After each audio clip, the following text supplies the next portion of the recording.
All right, so in order to make this granny square balaclava, I decided to go ahead and use 3 different colors of yarn. I do have 2 reds here, and that's because this is a mohair silk and this is a wool superwash blend. So I'm using these 2 together by holding the strands together when working the red yarn. So if you wanted to do this, I definitely would do it if you wanted to add some extra warmth with the mohair, and it definitely gives it a little bit more of a fuzzy look, especially if you want to brush it. So definitely keep that in mind, but I would choose any 3 colors if you want to work this granny square stitch. So I decided to do a total of 15 squares for my balaclava. It depends how long you want it, and if you're making it for someone who's a bit taller, you might want more, and then of course less if you have someone shorter. So I would just recommend starting with 11 or 13 of the squares and then work up from there. I know everyone has different tension, so when you are making the square, just make sure to measure at the end. Mine are 7 inches by 7 inches. I'm going to show you how to make this granny square, and then we're going to go ahead and make the total number we need. For mine, I'm going to do 15, and then I'll show you how to piece it together so that it actually looks like the balaclava. Okay, so to get started, we're gonna work in the brown color. So whichever color you want to be the dominant color throughout the balaclava, that's the yarn color that you're gonna start with. To start off, we're gonna do a slip knot, and we're gonna begin with a chain of 5 rather than making a magic circle. I find this method to be a little bit more secure. So go ahead and chain 5.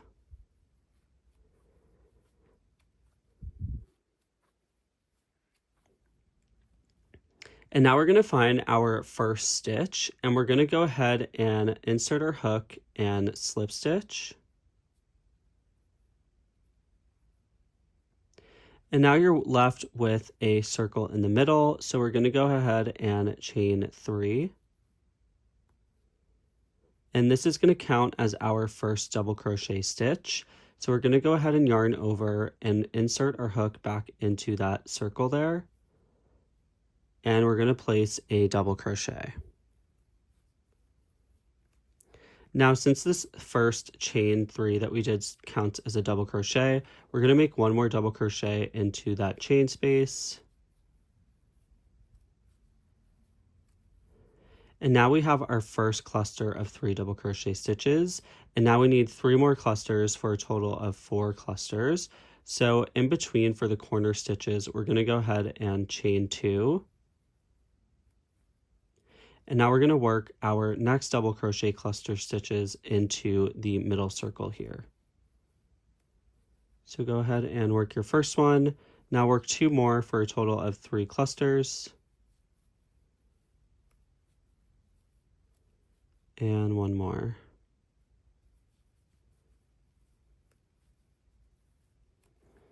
Now that's a total of 3, so we're going to chain 2. And we're going to work on our next cluster.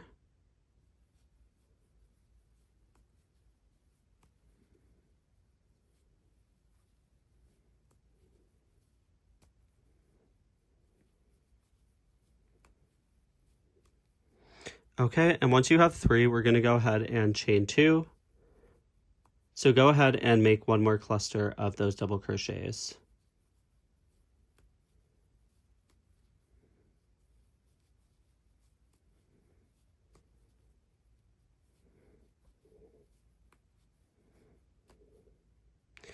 Now to connect the square together, we're going to go ahead and chain 2.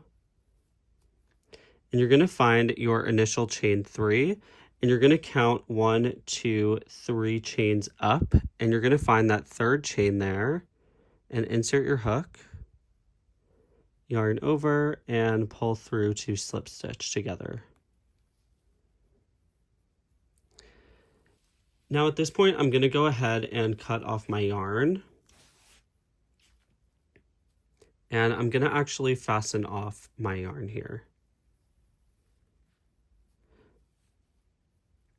Now where I just finished my stitch, I'm going to reinsert my hook. Now at this point, I'm going to grab my white yarn or whatever color you're going to use for the next part, which is the part that you're going to see the least. I'm going to go ahead and chain 3.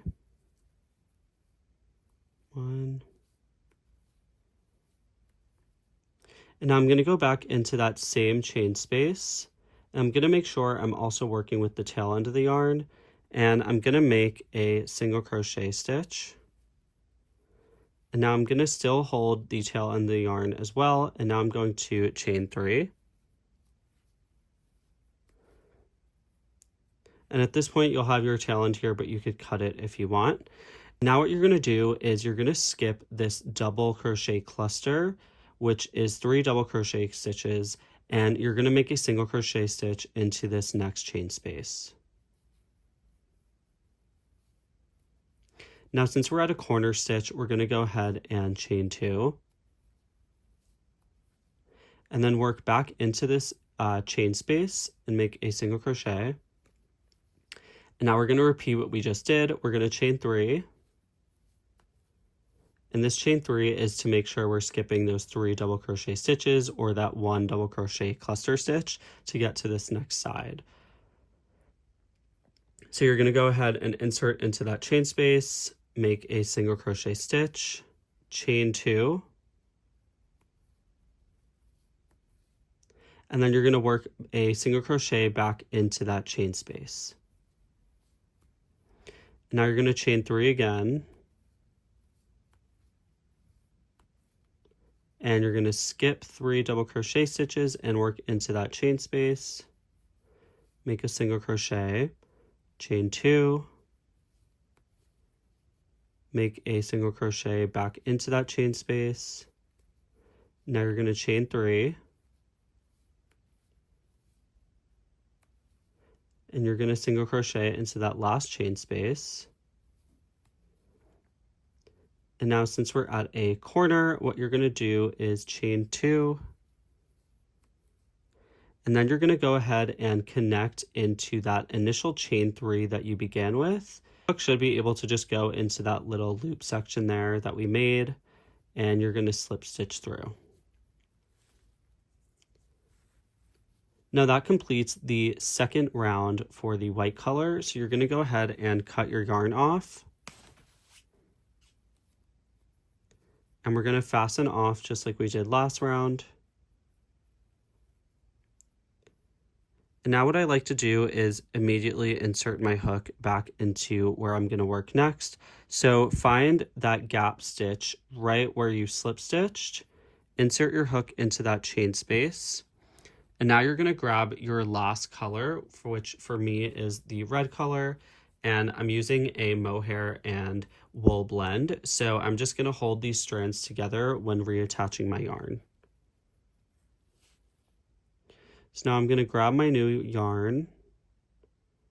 I'm going to pull through, and I'm going to make sure to chain 3.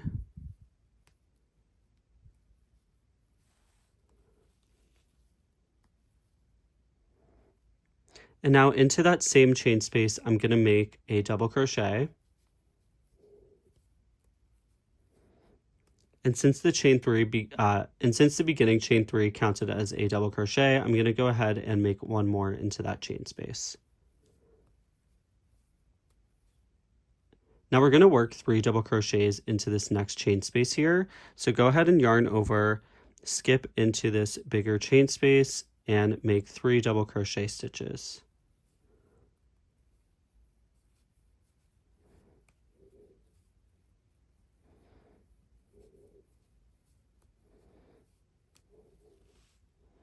So once you get up to this point, you know you're at a corner because these 2 single crochet stitches are very close together because you chained 2 in between them for that corner stitch. So you're going to go ahead and make your double crochet cluster stitches into this chain 2 space right here.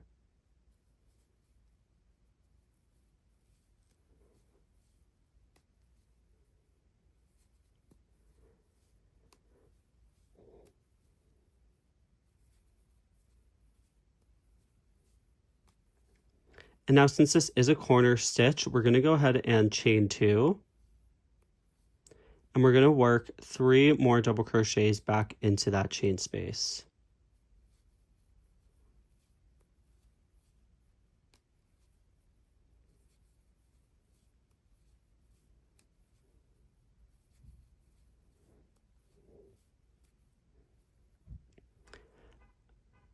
And now we're going to go ahead and yarn over and work into this next chain 3 space. And we're going to work 3 more double crochet stitches for another cluster.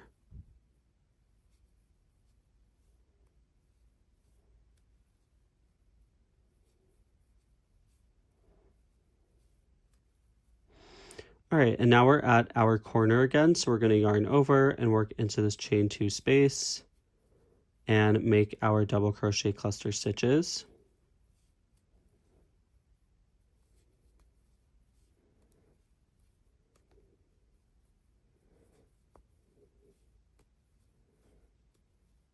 Now we're going to chain 2 because we're at the corner, and we're going to make a double crochet cluster stitch into the same chain space.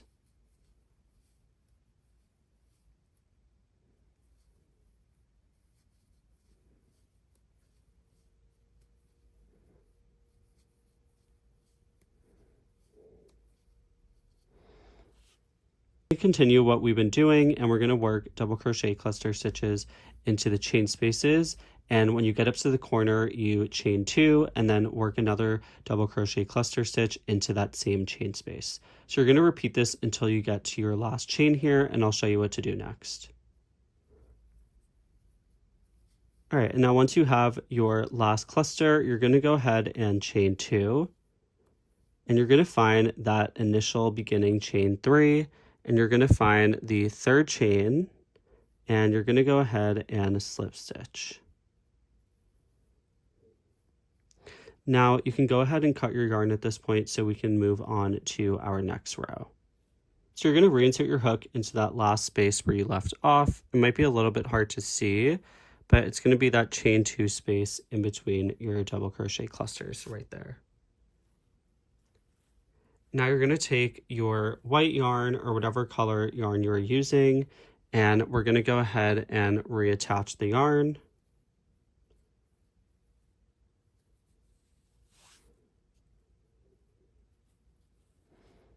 Go ahead and chain 3.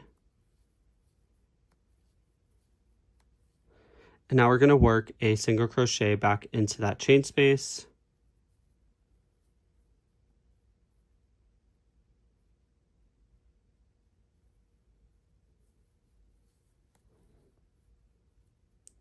And then we're going to go ahead and chain 3. We're going to skip these double crochet clusters and make a single crochet into that chain space. Now we're going to continue chaining 3 between each cluster stitch and then making a single crochet into that next chain space. Now you're going to repeat this until you get to your corner stitch right here. Go ahead and make a single crochet into this chain space right here. But for the corner stitches, we're chaining 2 and then working a single crochet back into that same chain space. And now we're going to continue chaining 3 in between each of the clusters. Skip that first cluster, make a single crochet, chain 3. Now you're going to repeat this pattern until you get to your starting point, just like we did the first time around. Now we're going to keep repeating this pattern, switching off between the brown, the white, and then the red. And you're going to do this so that you have a total of 3 of the brown rounds, or whatever color you started with. You can make it bigger if you want. And then once you get up to that point, you can go ahead and cut your yarn and fasten off. For me, it was a total of 9 rows, or 3 of the rows in this brown color or whatever color you started with. So go ahead and make 15 total of these squares, and then I'll come back here to show you how to piece them together. So to make the hood part of the balaclava, we're going to start with this first. You're just going to need 4 of those granny squares. And it's pretty simple. You're going to go ahead and you're going to line up 3 of them. And we're going to sew them together along these edges right here to make one straight line. And then once we do that, we're going to go ahead and attach the 4th granny square. And we're going to attach it on top here to the middle one. And then once we do that, we're going to go ahead and attach these 2 by folding over and seaming right across these 2 lines. And then the same exact thing on the other side, but we're going to be doing these 2 granny squares and seaming along this edge. So all together, once you seam them in that way, which I will do up close, it's going to end up looking like this. So we seam 3 here, 1, 2, 3, and then they're kind of folded over in on themselves and sewn together with the one that we put on top here.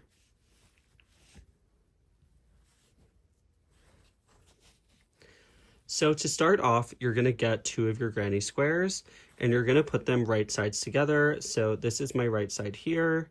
Here is the right side of my other granny square. I'm going to flip it around so that they're touching.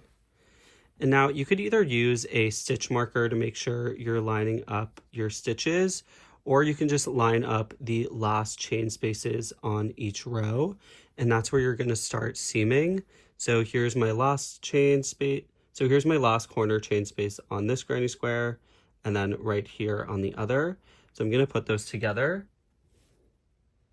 Now you can use a crochet hook to slip stitch seam, or you can use a darning needle and hand sew each stitch, which is what I'm going to do into the front loops and back loops of each stitch. So go ahead and grab your darning needle and then a long piece of your yarn in whatever color you ended off with.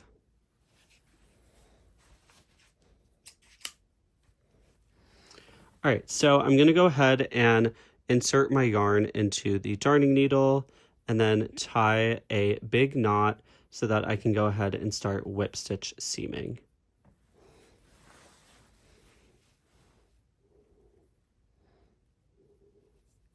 So once you have your darning needle and your thread attached, we're going to go ahead and work into this chain space that we found. And we're going to work into the actual chains here so that it's we're going to work into the actual chains here so that it's secure. So find that corner chain space and work into those actual chains by pulling through, and make sure it's secure and that knot that you tied isn't going through the actual yarn. So now that it's secure here, we're going to go ahead and go through the next chain space on the other side. And we're going to go through that chain stitch just like we did on this first granny square. And we're going to pull all the way through.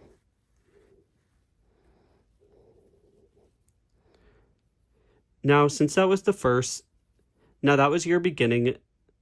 Now, in order to whip stitch, now for whip stitching these granny squares, we're going to work into the front loop of this first granny square that's in front of you, and then the back loop only of the second one behind it. That way we have an invisible seam and it looks clean when you actually sew it all together. So go ahead into that front loop only of the front granny square, and then on the other corresponding side, go into the back loop only. And now you're going to go ahead and pull all the way through. Now, in order to whip stitch seam, you just keep going in the same direction. So I'm not going to go into this back one and then into the front. I'm going to continue going into the front loop only of the front granny square, and then back loop only of the back granny square. So you can think front first, front loop, back second, back loop.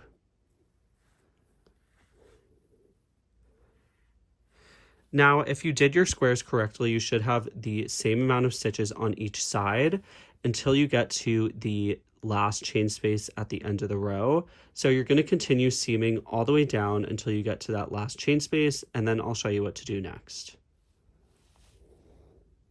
And that connects the 2 granny squares. And as you can see, the seaming is really beautiful. It has the front loop and back loop of each square showing, which kind of gives it that invisible seam. So now what we're going to do is we're going to get one more square and we're going to do what we just did, but on this side to make it 3 in a row. So go ahead and connect one more, and then I'll show you what to do next. All right, so I just connected my third one. And since I already made the hood, I'm actually not going to redo this part, but I'm going to show you how to do it. And so you're going to grab your 4th granny square, and we're going to keep seaming the exact way we've been doing And so all you're doing is just seaming it in a different way. So we're going to go ahead and flip this so that it's on its right side facing this right side. And we're going to go ahead and seam across this beginning chain space all the way to the last chain space, just like you've been doing. Now, once you're done seaming here, these two parts will be connected, and all that's left to do is connect the diagonals. Now, all you're going to do to seam these two sides together is you're going to flip this square back on its right side, and you're going to flip this square so that it's folded in half on itself. And then you're going to go ahead and seam down the line here, and you're going to do the same exact thing on the other side. You're going to fold it over in half, and then you are going to seam down these two lines. And then once you do that, you're going to see that you're going to get this shape right here. And this is obviously on the right side. On the wrong side, I haven't weaved in my ends, so it's a mess. But just so you could see what you just sewed together, this is how it should look. And then what we're going to do after that is we're going to actually connect all of our squares as the scarf piece. So we're going to connect the first three to the first three down here. And then we're going to continue going down, adding down a straight line like you did right here, like you did for the first part, but instead of connecting the hood, we're just going to keep connecting down to make the scarf part. But this is the main hood part, and now all you have to do is continue making the rest of the squares. So you made 4 of these, so now you're going to need to make 9 more for the actual scarf part. Unless you're going to make more, then go ahead and make more, but go ahead and make the rest of those squares, and I'll show you how to connect the last part. It's really easy. All you're going to do is connect these 3 squares to the 3 squares on the bottom of the hood, and then that should connect the entire balaclava. It'll connect the scarf part to the actual balaclava part, and it should be done at that point. All you're going to have to do is weave in your ends. So I'm going to leave these 3 on the right side. And you're now going to flip it over so that the right side is facing the right side. So flip it over, and this is where you are going to sew along. So make sure when you fold this granny square in half, you get this cornermost chain, because that's where you're going to begin seaming. And then we're going to do the same thing on the opposite side of the square that we're connecting to and find that first chain space. Now we're going to use our darning needle and slip stitch seam down until we get to our third and last square. And you're not connecting the top here, you're just connecting the bottom squares here all the way down. And it's going to be easy because you're just going to line each square to each square. So this first square is lined up with that first square. The second middle square is lined up with the second middle square here. And then the last corner square that you're going to fold over just like you did for that first square. And then once you do that, your hood will be connected to the scarf piece, and then all that's left to do is weave in your ends.